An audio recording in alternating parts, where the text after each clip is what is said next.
તો આપણે નક્કી લેક આવ્યા હતા, તો જુઓ એનો નજારો ખાલી નક્કી લેક નો ગજબ નજારો એકદમ. અને આપણા ફેમિલી મેમ્બર તો બધા આગળ છે. જબ્બર નજારો ખરેખર, ગીત બીત વાગી છે.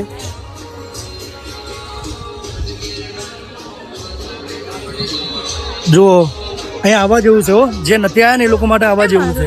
તો ખાલી જોઈ શકો તમે નજારો જુઓ, એક નંબર નજારો છે. અને આપણા બધા ફેમિલી મેમ્બર જઈ રહ્યા છીએ હાલ, અને આપણા ફેમિલી મેમ્બર જ છે. અને અમારા હીરો આમ દેખો, હાય કરો, હાય કરો. હા જુઓ છે ને, ખાલી મોટો થઈને બ્લોગર જ બનવાનું છે ને, ગુજરાતી બ્લોગરનું. તો જુઓ ખાલી દેખાતું તો કોઈ નહીં, પણ તોય તમે જુઓ છો કે હાલ ધુમ્મસ છવાઈ ગયું હોય અને જબ્બર નજારો છે. તમે એક વખત આવો, તમે રિયલમાં આવશો ને તો ખબર પડશે, વિડીયોમાં એટલી બધી ખબર નહીં પડે. રિયલમાં આવો, મુલાકાત લો. જય માતાજી. નેક્સ્ટ બ્લોગમાં મળીએ.